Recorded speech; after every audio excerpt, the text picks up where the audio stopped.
네, 오늘 말씀은 우리가 너무 잘 아는 본문입니다. 저도 어렸을 적부터 참 많이 들었던 말씀입니다. 핵심 단어는 바벨탑인데요.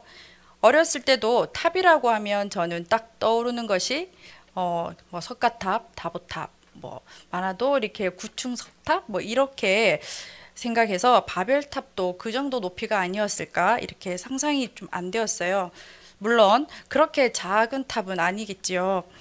상상으로 그린 그림이겠지만 우리 성도님들도 바벨탑을 한번 보시겠습니까? 그 첫 번째 사진을 띄워주세요.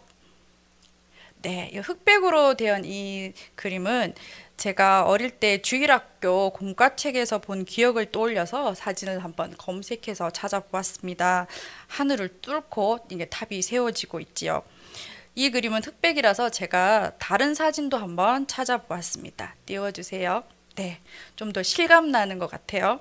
어떠세요? 정말 크고 웅장합니다. 이게 탑이라기보다는 무슨 거대한 성 같습니다. 네, 미술가의 상상으로 그려진 그림이겠지만 바벨탑을 상상하기에는 충분해 보입니다. 그리고 제가 늘 들었던 바벨탑에 관한 설교를 간단히 말씀드리면 이러했습니다. 인간이 하나님보다 높아지려고 했고 그 인간들의 교만에 하나님이 괘씸해서 분노하시고 또 그래서 인간들의 언어를 다르게 하고 온 사방으로 흩어지게 하셨다고요. 그래서 저는 그 설교의 내용을 듣고 하나님이 아주 무서웠습니다. 전지전능하신 분이 하나님이신데 모든 것을 알고 모든 것을 하실 수 있는 분이 하나님이신데 하나님께서 이런 인간의 어리석음도 어쩌면 미리 아셨을 텐데 약간의 벌만 주시지 하루아침에 잘 지내던 사람들과 소통도 못하게 하고 참 너무하셨다 이렇게 생각을 했습니다. 그리고 저는 하나님 말씀 잘 들어야지 혼 안 나는구나. 그런데 살면서 하나님 말씀대로만 살지는 못하죠. 그래서 나는 이렇게 하나님 말씀대로 못 살다가 벌받아 죽겠구나 이렇게 생각을 했었습니다. 오늘 이 설교의 단상에서 앉아 계신 여러분과 온라인 영상으로 함께 하시는 분들께 제가 이전에 들었던 설교의 내용을 그대로 전하려고는 하지 않습니다. 마지막 절에 온 지면에 흩으셨더라 이렇게 매짐을 하고 있는데 하나님께서 온 지면에 왜 흩으셨는가를 말씀드리고 싶습니다. 먼저 바벨탑은 바벨에 세워진 탑이었는데요. 바벨은 지명으로서 히브리어 혼잡케 되다라는 뜻의 빨랄이라는 단어에서 시작된 단어입니다. 이 빨랄이라는 단어가 주석을 통해서 찾아보면 빨랄 그리고 후에는 빨벨 그리고 빠벨 이렇게 되었다가 지금 표기된 바벨로 변환되었다고 보고 있습니다. 이렇게 바벨이란 뜻은 혼잡, 혼란이라는 의미가 있습니다. 바벨이라는 이름의 어원에서 알아본 내용과 성경 밖의 자료들에 나타난 바벨의 이름의 뜻을 비교해 보면 하나님의 생각과 능력이 인간과 얼마나 큰 차이가 있는지 잘 알 수 있습니다. 고대 근동의 오래된 자료를 살펴보면 바벨의 이름이 신의 문이라는 뜻을 가진 단어 카린기르키로 나와 있습니다. 이것은 바벨탑을 쌓던 자들이 하늘을 향해 쌓고 있는 탑에 대해 가졌을 생각을 반영하는 이름입니다. 그러니까 당시에 그들은 하늘에까지 닿아서 신들이 있는 곳의 문에 도달하겠다. 실로 교만한 의지를 가졌던 것입니다. 우리는 이 본문을 보면 당시 사람들이 어떻게 이런 어리석은 생각을 할 수 있을까? 참 한심하다 이런 생각이 들기도 합니다. 그런데 당시 사람들은 모두가 하나같이 정말 진심으로 그렇게 생각하고 행동했던 것 같습니다. 당시에는 땅에서 하늘이 금방 닿을 것처럼 보였나 봅니다. 왜 사람들이 이렇게 할 수 있었을까를 생각해 보니 제가 창세기를 조금 더 올라가서 알게 되었습니다. 이전에 하나님께서 동생을 죽인 가인에게 하신 말씀이 있습니다. 창세기 4장 12절에 너는 땅에서 피하여 유리 방황하는 자가 되리라 이렇게 말씀하고 있습니다. 아시다시피 가인은 원래 농사를 짓는 사람이었습니다. 그런데 가인이 동생 아벨을 죽이는 죄로 땅이 저주를 받았고 한 곳에서 더 이상 농사를 할 수 없게 되었기 때문에 이곳 저곳으로 다니며 살아야만 했습니다. 이제 하나님의 말씀대로 가인은 유리방황하는 자가 되었습니다. 바로 유목민이 되었습니다. 먹을 게 있으면 그 자리에서 머물고 또 먹을 게 더 이상 없으면 또 다른 먹을 것을 찾아서 떠나는 나그네의 삶을 살게 되었습니다.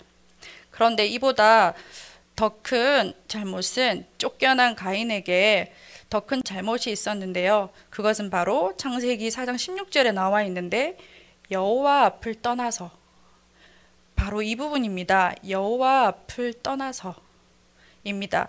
하나님을 떠난 사람들은 하나님을 거역하는 일에 한치의 망설임도 없고 거침이 없습니다. 그리고 가인은 무엇을 했는가? 떠나서 성을 쌓았습니다. 성경 본문 속에 가인은 인류 최초로 성을 쌓았고 아들의 이름을 따서 지은 에녹성입니다. 참고로 우리가 알고 있는 하나님과 동행하고 죽음을 보지 않았다고 알고 있는 에녹과는 다른 인물입니다. 가인이 성을 쌓았다는 것에 사실에 주목할 필요가 있는 것은 이것으로 인해 많은 정보들을 알아낼 수 있기 때문입니다. 성을 쌓기 위해서는 어떠해야 할까요? 그러니까 성을 혼자는 절대 쌓을 수 없는 일이죠. 바닷가의 모래성도 아니고 이제 큰 성을 쌓기 위해서는 많은 노동력이 필요하기 때문에 힘과 권력이 있어야 하는 것을 우리가 생각해 볼 수 있습니다. 유목민으로서 떠돌이 생활을 하며 장막을 폈다가 접었다가 점점 많아지는 식솔들을 이끌고 옮겨 다니며 사는 일이 보통 일이 아니었을 겁니다. 저도 고향이 대구고 대구에서 한 오랫동안 살았고 이사를 가본 적이 없어요. 대구에 살면서. 그러다가 신대원 3년 동안은 서울에 오면서 기숙사에서 살았는데요. 기숙사 생활 또한 생애 첫 경험이었습니다.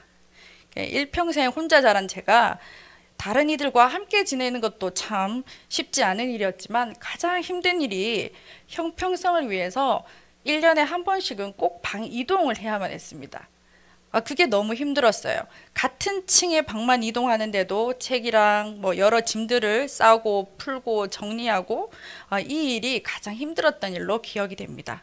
그리고 졸업 후에도 택배로 이제 서울과 대구를 이사하고 또 그것도 큰 박스로 10개씩 그리고 캐리어를 들고 다니면서 서울 대구를 몇 번을 오갔는지 지금 생각해도 다시는 못할 정도로 너무너무 힘들었던 기억이 있습니다. 그런데 가인이 살던 때는 지금처럼 택배나 이삿짐 전문 센터가 있는 것도 아니었으니까 매번 많은 사람들과 함께 이동하며 산다는 것은 여간 힘든 일이 아니었을 것입니다. 그만 옮겨 다니고 정착하고 싶은 마음은 너무 당연했을 것입니다. 대부분은 불편해도 힘들어도 참고 살지 하면서 살았을 것 같습니다. 아까 제가 언급했듯이 성을 쌓고 사는 것은 사람을 부릴 수 있는 막대한 부와 힘이 있어야 가능합니다. 그러니까 가인이 에녹성을 쌓은 것을 보면 소위 능력자라는 것을 또한 알 수 있습니다. 더 생각해 보면 가인은 출중한 리더십을 가진 지도자였을 것이고 또 그 힘과 권력을 갖기 위해 수단과 방법을 가리지 않았을 것이다 라는 생각도 듭니다. 왜 이렇게까지 해서 가인은 성을 쌓았을까요? 하나님과의 친밀한 관계로 내가 하나님 안에 있으면 하나님의 보호와 보살핌 속에서 내가 나를 힘들어서 지킬 필요가 없습니다. 나는 하나님의 것이고 하나님이 나를 지키십니다. 그런데 내가 하나님을 떠나 있으면 닥쳐진 상황과 삶에 해결해야 하는 것은 바로 다름 아닌 나 자신이 됩니다. 사람은 불안과 걱정, 두려움으로부터 나를 지켜내고 안전하게 있고 싶어 합니다. 맹수로부터, 험한 날씨로부터, 또 외부의 적으로부터 나를 지키기 위해서, 내 가족을 지키기 위해서 가인은 성을 쌓은 것입니다. 그리고 가인이 형성한 공동체에도 힘으로 권력으로 올라가 나를 지켜주는 이들이 많아질수록 안전하다 느꼈을 것입니다. 그렇게 가인은 성을 쌓았습니다. 하지만 안전을 위해 성을 쌓고 살아도 가인은 여전히 불안했고 또 불행했고 힘든 삶이었습니다. 그리고 가인의 후예들도 가인과 같은 동일한 삶을 살았습니다. 후대에 라멕도 일부 다처의 시초이며 라멕의 노래는 살인을 정당화하고 복수심과 교만으로 가득 찬 타락한 인간의 모습을 여실히 보여주고 있습니다. 재밌는 사실은 가인의 5대손 라멕은 이러한 악함들이 유전되었지만 하나님을 예배한 셋의 7대손 라멕은 의인 노아를 낳은 믿음의 사람이었습니다. 같은 이름인데 다른 삶을 살고 있죠. 오늘 성경 본문 2절에 보면 그들이 동방으로 옮기다가 신할 평지를 만나라고 되어 있습니다. 가인 이후 시간이 많이 흘렀습니다. 아시다시피 아무 곳에나 정착해선 살 수가 없습니다. 어딘가에서 정착을 해서 살려면 내가 필요한 것들이 충분히 공급이 되어야만 살 수 있기 때문입니다. 본문에 시날이라는 뜻은 두 강 사이란 뜻으로 티그리스강과 유브라데강 사이에 충족토로 이루어진 평지의 이름입니다. 고대 문명의 발상지이죠. 우리가 잘 알고 있는 4대 문명, 메소포타미아, 이집트, 인더스, 황하 이런 문명이 있는데 여기서 성경 본문에 언급된 메소포타미아 문명은 티그리스와 유프라테스 강 사이에 발생한 인류 최초의 문명으로 세계사에도 등장을 합니다. 마르지 않는 물이 있고 좋은 땅이 있어서 농사를 지을 수 있습니다. 농사를 지을 수 있다는 것이 가장 중요한데요.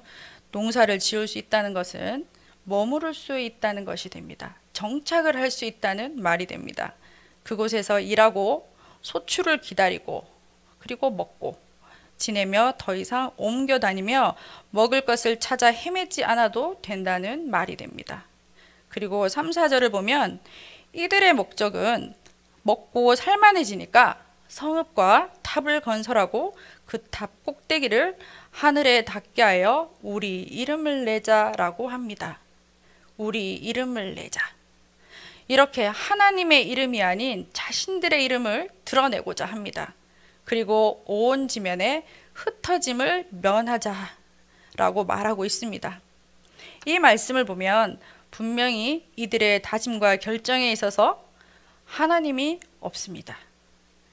인간들의 욕심으로 가득 찼고 흩어짐을 면하여 자신들을 지키고 보호하는 힘을 가지려고 합니다. 이렇게 바벨탑은 신본주의가 아닌 인본주의 사고의 결과물이 되는 겁니다. 바벨탑의 목적이 하나님을 기억하고 하나님의 이름을 전하는 것이 아니었으며 생육하고 번성하여 땅에 충만하라 라고 하신 하나님의 말씀을 흩어짐을 면하자라는 것으로 완전히 거역하는 모습을 똑똑히 우리에게 보여주고 있습니다. 그러니까 이 상황을 그려보면 이 사람들은 서로 이제 하나님을 대적하고 우리가 더 위대하다라는 것을 보여주자 하는 엄청난 악함을 드러내는 장면이 됩니다. 또 3, 4절에서 서로 말하되 또 말하되 라고 하면서 이런 반복적인 단어들로 강조된 표현들이 인간의 악을 행하는 일에 결의를 다지는 모습으로 생각할 수 있습니다. 홍수 사건 이후에 인간들은 다시 또 타락했다는 것을 보여주고 있지요. 이렇게 인간의 죄성은 홍수 사건으로, 홍수 심판으로 인해 사라질 수 있다는 것도 아니다라는 것을 또 우리가 알 수가 있습니다. 이렇게 행동하는 인간들에게 하나님은 어떻게 하셨습니까? 자, 이제 함께 8절, 9절을 함께 읽어보시겠습니다. 8절, 9절을 띄워주세요. 네, 같이 읽으시겠습니다. 여호와께서 여호와께서 거기서 그들을 온 지면에 흩으셨으므로 그들이 그 도시를 건설하기를 그쳤더라. 그러므로 그 이름을 바벨이라 하니 바벨이라 이는 하니 이는 여호와께서 거기서 온 땅의 언어를 혼잡하게 하셨음이니라. 하셨음이니라. 여호와께서 거기서 그들을 온 지면에 흩으셨더라. 아멘. 네, 그렇습니다. 온 지면에 흩으셨더라. 하나님은 흩으셨습니다. 어떻게요? 1절에 온 땅의 언어가 하나요, 말이 하나였더라. 이 말에 대조적으로 이렇게 하나였던 언어를 흩어버리셨습니다. 학교에서 영어, 외국어를 배워야만 했던 어린 마음에 그런 생각을 했었습니다. 조상들이 바벨탑만 안 지었어도 현재 우리는 외국어를 배울 필요가 없는데 하며 무척 원망했었습니다. 하나님을 완전히 무시한 계획과 그리고 당당한 행동, 인간들끼리 열심히 노력한 것은 결코 성공할 수가 없습니다. 그리고 전도서 2장 11절을 말씀을 제가 읽어드리면 그 후에 내가 생각해 본즉 내 손으로 한 모든 일과 내가 수고한 모든 것이 다 헛되어 바람을 잡는 것이며 해 아래에서 무익한 것이로다. 이렇게 내가 하는 것은 아무것도 아니라고 말하고 있고 어떤 것도 이룰 수 없다는 것을 우리가 잘 알 수 있습니다. 죄인 가인이 그러했듯이 신할 평지에서 바벨탑을 쌓았던 그들의 어리석은 행동을 다시 한번 기억하시기 바랍니다. 하나님이 없으면 나를 지키기 위해 성을 쌓습니다. 자기만의 성을 쌓습니다. 그 이유는 하나님이 없이 사는 세상은 불안하고 두렵기 때문입니다. 하지만 결과를 보십시오. 그들이 원하는 대로 이루지 못했습니다. 하나님 앞에서 하나님만큼 높아질 수 있다는 인간의 헛된 욕망이 여실히 드러나는 본문이었지만 그로 인해 하나님이 인간들을 향하여 어디 감히 나에게 도전해 또 나를 거역해 하면서 진노하심으로만 사람들의 언어를 흩으셨다고는 저는 생각하지 않습니다. 저는 이 본문의 이야기에서도 그 가운데 그들을 향하신 하나님의 분명한 사랑이 느껴집니다. 이 바벨탑 사건을 한번 생각해 보면 그냥 가만히 지켜보시더라도 언젠가는 높이 높이 쌓다가 떨어져 죽을 텐데 또 탑을 쌓기 위해서 당시에는 사용할 수 있는 오늘날과 같은 전문적인 기계가 있었을까요? 기껏해야 사람들이 직접 만들 수 있는 철기구, 돌기구, 그리고 나르고 쌓고 모두 사람이 하거나 짐승이 하거나 사람이 직접 해야 되는 일이니까 단 한 사람도 안 다치고 그 높이에서 안 죽고 할 수 있을 거라고는 전혀 생각이 되지 않습니다. 그리고 아무리 많은 사람들이 힘을 모으고 최선을 다해도 끝까지 싸울 수는 없을 것 같습니다. 설령 탑을 높이 높이 잘 쌓는다 해도 우리는 오늘날 과학이 밝혀진 대로 대기권 밖은 산소가 부족해서 죽을 수밖에 없습니다. 물론 당시의 사람들은 이걸 몰랐으니까 그렇게 행동을 했겠지요. 그런데 더 빨리 하나님이 그들을 온 지면에 흩으심으로 바벨탑 쌓기를 막으신 이유가 무엇이겠습니까? 바로 그들이 하나님을 다시 볼 수 있게 하시려고 긍휼을 베푸신 것입니다. 단지 화만 나서 괘씸해, 나에게 도전해, 내가 너희들을 만들었는데 하면서 하나님이 꾸짖고 혼내고 이게 아니라 제발 얘들아 나 좀 봐, 내가 그렇게 살면 안 돼, 그렇게 하나님이 사랑을 베푸신 사건이라고 저는 생각을 합니다. 다시 그들이 하나님을 찾을 수 있도록 말입니다.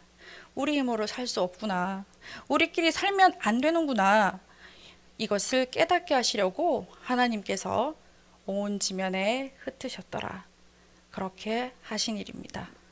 언어가 다 달라져서 이제 함께 살고 싶어도 뭉쳐서 살 수도 없습니다. 내 힘으로 살 수 없구나. 빨리 깨달아 돌아올 수 있도록 흩어진 곳에서 그곳에서 다시 하나님을 찾고 의지할 수 있도록 하나님께서 온 지면에 흩으셨습니다. 하나님이 엄청난 잘못을 저지른 그들을 바라보셨을 때 정말 화가 나고 정말 얘들을 가만두면 안 되겠구나 하면 어떻게 하면 됩니까? 없애버리면 되죠.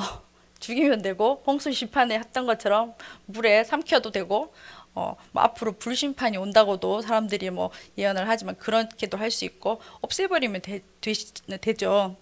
그렇지만 그렇게 엄청나게 벌하지 않으시고 온 지면에 흩으셔서 다시 하나님을 찾을 수밖에 없도록 하셨습니다. 또 우리에게 하신 명령이시고 복의 말씀을 이루고 살아갈 수 있도록 다시 한번 기회를 주십니다. 그 복의 말씀을 한번 찾아 읽어보겠습니다. 그 말씀은 창세기 1장 28절 말씀입니다. 함께 읽어보겠습니다. 하나님이 그들에게 복을 주시며 하나님이 그들에게 이르시되 생육하고 번성하여 땅에 충만하라. 땅을 정복하라. 바다의 물고기와 하늘의 새와 땅에 움직이는 모든 생물을 다스리라 하시니라. 이렇게 아멘. 우리는 하나님이 만드신 이 아름다운 세상을 누비고 또 누리며 살아야 하는 특권이 있습니다. 바벨탑은 이것을 다시 상기시켜 주신 사건입니다. 결국은 온 지면에 흩으신 것은 바로 하나님의 은혜라는 것을 알 수 있습니다. 그리고 그들의 죄가 끝까지 가서 사망에 이르지 않도록 하신 하나님의 사랑이 있습니다. 히브리서 12장 8절에 징계는 다 받는 것이거늘 너희에게 없으면 사생자여 친아들이 아니니라 라는 말씀이 있습니다. 우리는 하나님의 자녀로서 오늘 본문의 사람들처럼 하나님을 대적하고 거기서 그치지 않고 다른 사람들을 동요하여 함께 죄를 짓고도 아무 일도 일어나지 않거나 오히려 사람들이 봤을 때 더 잘 먹고 잘 산다면 그것은 복일까요? 아닙니다. 그것은 화입니다. 큰 화입니다. 하나님의 친아들이 아닌 사생자입니다. 우리는 하나님의 사생자가 되면 안 됩니다. 우리는 하나님의 거룩한 자녀입니다. 오늘날 우리의 각자의 삶을 되돌아보셨으면 합니다. 몸은 하나님의 성전에 나와 있지만 또 온라인 영상으로 예배 화면 앞에서 예배를 드리고 있지만 나를 지키기 위해 자기성을 쌓고 있지는 않으신지요? 돈이 나를 지켜주겠지 하면서 돈을 열심히 모으고 또 지식이 나를 버티게 해주겠지 하면서 최선을 다해 지식을 넓히거나 또 명예와 권력이 그리고 좋은 직업이 나를 안전하게 보장해 주겠지 하거나 아니면 내가 애써 키운 내 자식이 내 자녀가 나를 모른 척 하지 않고 잘 돌보겠지 하는 등의 마음은 우리에게 없을까요?